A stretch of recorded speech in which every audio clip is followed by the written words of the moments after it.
அனைவருக்கும் இனிய வணக்கங்கள். இன்னைக்கு நம்ம பார்க்க போற பதிவு, நம் குடும்பத்துக்கு தேவைப்படுகின்ற ஒரு அவசியமான பதிவு. நம்ம வீட்ல எல்லா நாட்களுமே விசேஷமான நாட்கள் தான்.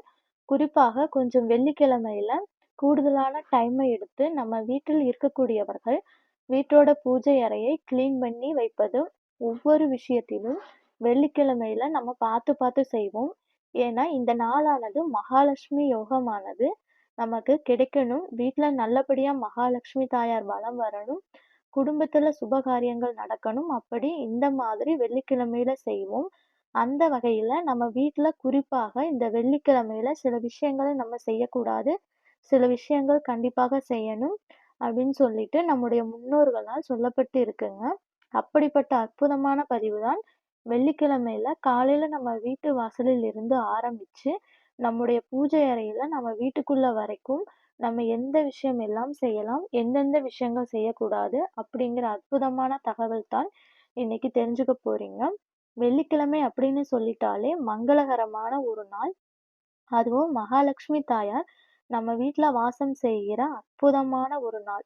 இந்த நாள்ல நம்ம வீட்ல செய்யக்கூடிய எந்த ஒரு வழிபாடுகளாகட்டும், நம்ம வீட்ல தண்ணீர் தெளித்து கோலம் போடுற முறையாக இருக்கட்டும், நம்ம யாருக்காவது செய்கின்ற தானங்களாக இருக்கட்டும், பூஜையாக இருக்கட்டும், இப்படி எந்த ஒரு விஷயமுமே நமக்கு பல மடங்கு புண்ணியத்தையும், நம்ம குடும்பத்துல நல்ல சுப விஷயங்கள், குடும்பத்துல சந்தோஷம், மகிழ்ச்சி, ஒரு பணவரவுல பிரச்சனை இல்லாமல் இருப்பது, இது எல்லாத்துக்குமே இது மாதிரியான சின்ன சின்ன விஷயங்கள் தான் காரணம். ஒரு சில குடும்பத்துல நல்ல ஒரு பெரிய நிலைமையில இருப்பாங்க. டக்குன்னு ஏதாவது ஒரு சூழ்நிலையில பிசினஸ் வீக்காக போயிருக்கலாம். வேற ஏதாவது பிரச்சனைகளாக இருக்கலாம். இது மாதிரி டக்குன்னு ஏதாவது நமக்கே தெரியாமல் நம்ம செய்கின்ற சின்ன சின்ன தவறுகள் தான். அப்படிப்பட்ட தவறுகளை நாம தவிர்க்கிறப்போ நம்ம குடும்பத்துல சந்தோஷம், நிம்மதி இது எல்லாமே ஏற்படுவதாக ஒரு ஐதீகம் இருக்குங்க. அப்படிப்பட்ட அற்புதமான விளக்கத்தை தான் இன்றைக்கு நம்ம தெரிஞ்சுக்க போறோம். வெள்ளிக்கிழமையில முதல் வேளை நம்ம எல்லாருக்குமே முதலில் என்ன செய்வோம்? காலையில எழுந்து வாசல் தெளித்து கோலம் போடுவோம். அப்படிப்பட்ட அந்த கோலம் போடுறப்ப நம்ம சில முறைகளை ஃபாலோ பண்ணணும். மத்த நாட்களில் நாம எப்பவும் போல தண்ணீர் தெளிக்கிறதுக்கு பதிலாக வெள்ளிக்கிழமையில மட்டுமே ஒரு பொடி திரிச்சு வச்சுக்கணும்.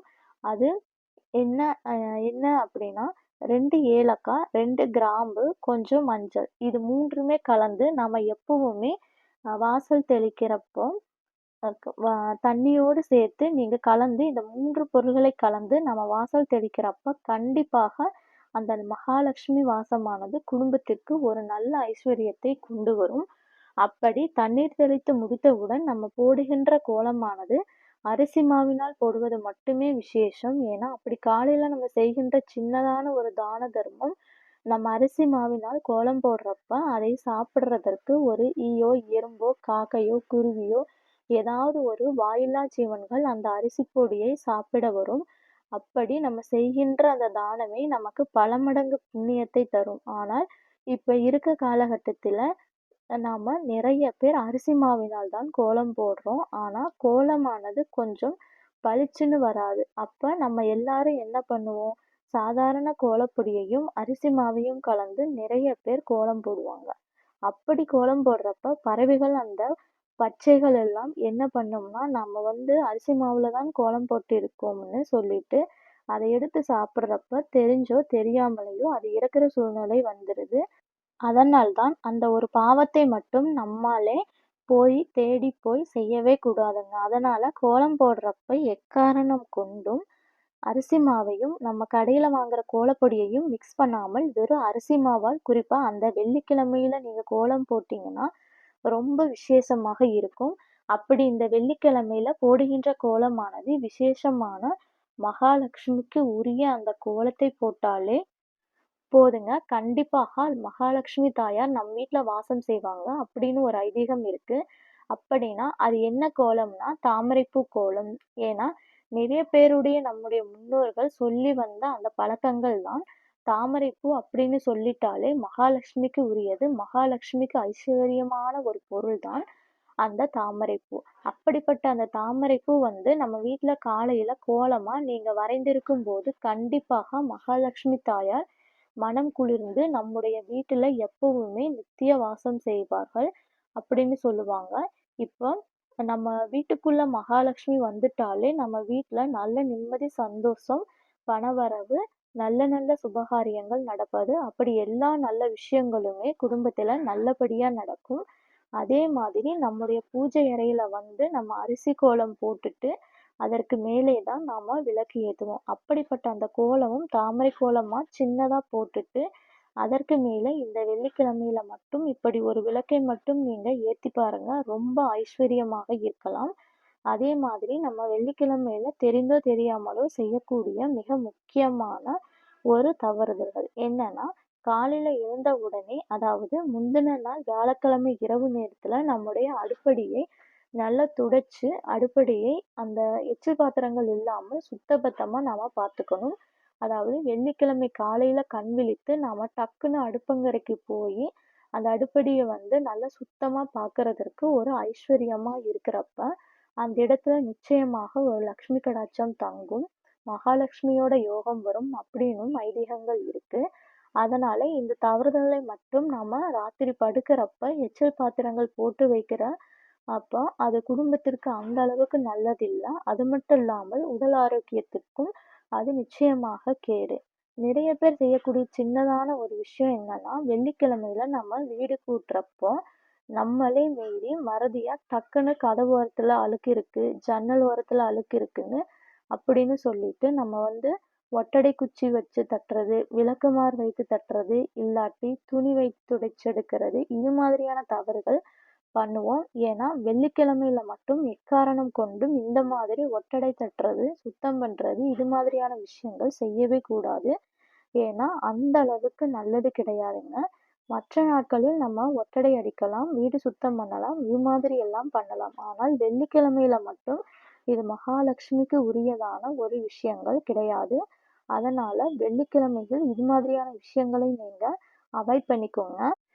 அதே மாதிரி வீடு கூட்டிதான் ஆகணும் அப்படின்னு சொல்லிட்டு நிறைய பேர் சாயங்காலம் ஆபீஸ் முடிச்சிட்டு வராங்க. அப்படி இருக்கிறவங்க சாயங்காலம் அந்தி சாய்கின்ற நேரத்துல கண்டிப்பா விளக்குமாறு கையுமா நிற்கவே கூடாதுங்க. அதிகபட்சமா 4:30 மணிக்கு மேல வீடு கூட்டுறது அப்படிங்கிறது நம்ம வீட்டுக்கு அந்த அளவுக்கு உகந்தது கிடையாதுங்க. அதே மாதிரி கண்டிப்பாக வெள்ளிக்கிழமையில துவரம் பருப்பு போட்டு சமையல் பண்ணணும் அப்படின்னு ஐதீகமே இருக்கு. ஏன்னா பருப்பு தனியா போட்டு நம்மனால சாம்பார் வைக்க முடியலைனாலும் பரவாயில்ல. நாம சாதம் வடிப்போம் பார்த்தீங்களா? ஸோ அந்த அளவுல 4 பருப்பு போட்டு வேக வைக்கலாம். இன்றைய நாளுல நம்ம துவரம் பருப்பு சேர்த்து நம்ம எடுத்துக்கிறப்ப கண்டிப்பாக மகாலட்சுமி யோகம் நமக்கு வரும். நம்முடைய ஆரோக்கியத்திற்கும் அது நல்லது அப்படின்னு சொல்லப்படுது.